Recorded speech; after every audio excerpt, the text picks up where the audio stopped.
to the NAS session on a specific topic. Today we're going to talk about anterior cervical decompression fusion versus posterior cervical laminoplasty. My name is Jeff Wong. I'm from the University of Southern California. We have a group of experts here, and I'll ask them to introduce themselves.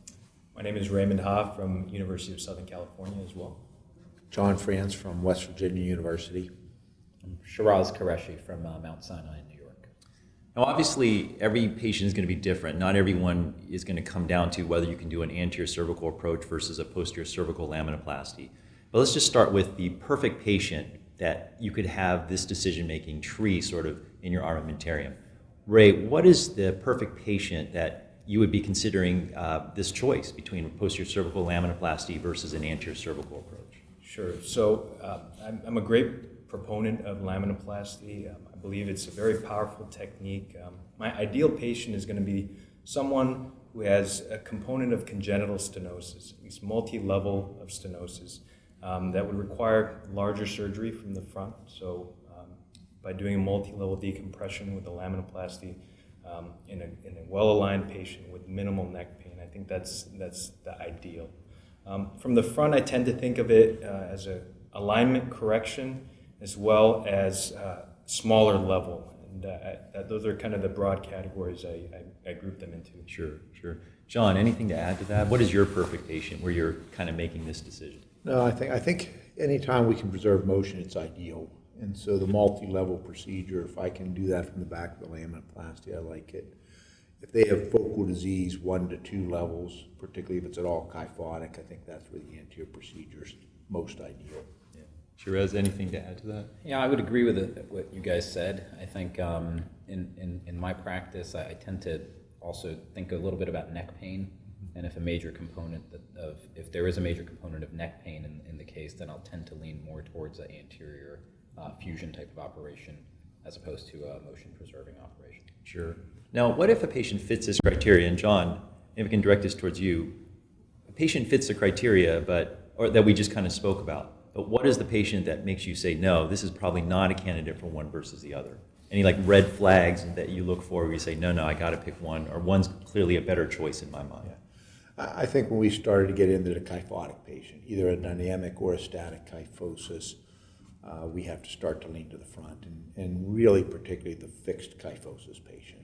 And the Japanese literature, they even talk about 5 to 10 degrees of kyphosis for OPOL. That may not be quite the same for spondylosis. I don't know if it's as well defined, but fixed kyphosis is where there has to be at least a component from the front. Okay, now John's talking about fixed kyphosis. What is your criteria for what is too kyphotic to perhaps go from the posterior, and how do you judge that? Do you look at flexion extension views? Do you rely on the neutral view, or do you get sort of a standing view? Because sometimes we can be fooled.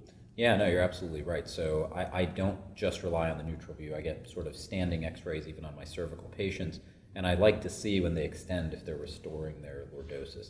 I agree with John in terms of that 5 to 10 degrees, but if they're neutral to kyphotic at all, I will lean towards a more anterior-based operation. I just think in my hands it works a little bit better, but certainly I think there is some consideration to still potentially do laminoplasty in that case. So for you, neutral might be sort of on the fringe of what you might want to consider.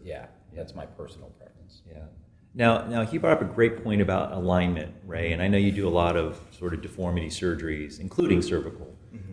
What do you look for as far as your evaluation of the kyphosis, and talk about the relationship with sort of the lumbopelvic parameters? Yeah, absolutely. Well, prior to that, in terms of some of the things that I measure preoperatively, I do take a look at the modified K line. I try to predict a little bit of if there's going to be residual anterior cord compression. I think that helps to guide me from an alignment parameter. In relation to lumbopelvic, of course, there's more attention being paid to how the thoracic spine and the cervical spine also interact as well. Your T1 slope, if there's large positive balance within the cervical spine as well. I think that what it comes down to, and John and Sheeraz said it greatly, it comes down to focal kyphosis. If it's neutral, I think that you can neutral or lordotic, you can tend to do that from the back. Now, I don't mean to focus too much on the kyphosis, but I do think that's one of the key elements here, right? And so and maybe this is just my way of thinking about this, but obviously we talk about doing a posterior decompressive procedure and having the cord drift back. But what about people that have maybe neutral alignment, maybe slightly kyphotic, but they're compressed? And so it's not so much about drift back, but actually opening up the back, and it would actually decompress it even if it didn't drift back anymore. Does that factor into you, or do you actually look at just the amount of kyphosis?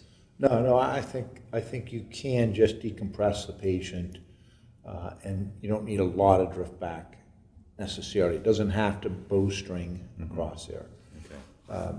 I think you can make enough room, particularly in a moderate stenosis patient, just from the back, Now, as long as they're neutral or slightly lordotic. Sure. Now you're concerned about the neutral patient.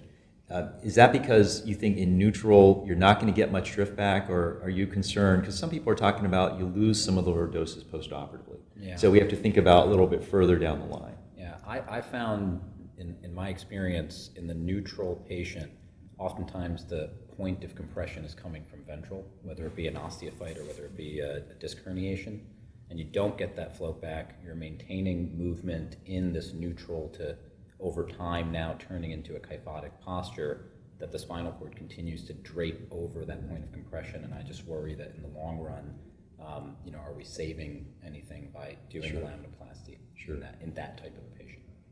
We talk so much about shared decision making, and obviously it's the patient that has to consent to the procedure. And at least in my practice, patients are so afraid of fusion, right? And so they look at laminoplasty as a huge advantage because you're avoiding the fusion. What role does that play when you're doing that shared decision making? Again, assuming that we have the patient who's a perfect candidate for both approaches. Yeah. It goes back to John's comment. Motion preservation is really attractive, I think, for a lot of patients. And I think that's always my goal if it's possible. And so I do advocate for that in those cases when I think it is the ideal patient. John? I think, and I agree with that fully, I think the one instance where maybe motion preservation isn't bad is in our 1 or 2 level patient where there's a large amount of anterior compression, and I don't think an anterior disc arthroplasty is probably the answer. This may be anecdotal, but I had a few patients early on where we seemed to think that would work, and they just didn't seem to recover. Even re-MRIing them to make sure they were decompressed. It seemed like there was a lot of edema in the cord, and I think in that subgroup of patients, stopping motion actually may be better for the cord. I'm not sure that's as true in the multi-level laminoplasty. Sure. Let's get into the surgery itself, complications. Which approach in your hands, given a patient that you could do either an anterior or a posterior laminoplasty, does complications, they obviously play a role in any surgery. Are you seeing more from one procedure versus the other? I think we all tend to think of an anterior cervical operation as sort of a minimally invasive, minimally disruptive procedure, but in the patient who potentially you're comparing laminoplasty and anterior surgery, you're really talking about a multi-level anterior surgery. So certainly anteriorly in that sort of an operation, I talk to the patient about the swallowing issues they're going to have post-operatively, the potential for voice changes, and also the potential for C5 palsy, even in an anterior case. Posteriorly, I really talk to them, even though we're preserving motion, about the neck pain, the potential for C5 palsy, and then just ultimately, if they may have some persistent radiculopathy, in the case where it's a myeloradicular symptoms kind of going in, I think in my hands I do a better job of addressing the radicular symptoms from an anterior approach. Okay. C5 palsy, Ray. Do you do a prophylactic for amyotomy when you're doing a posterior approach? If there's EMG proven changes, I will. If not, I'll do a no-touch technique. John? I don't.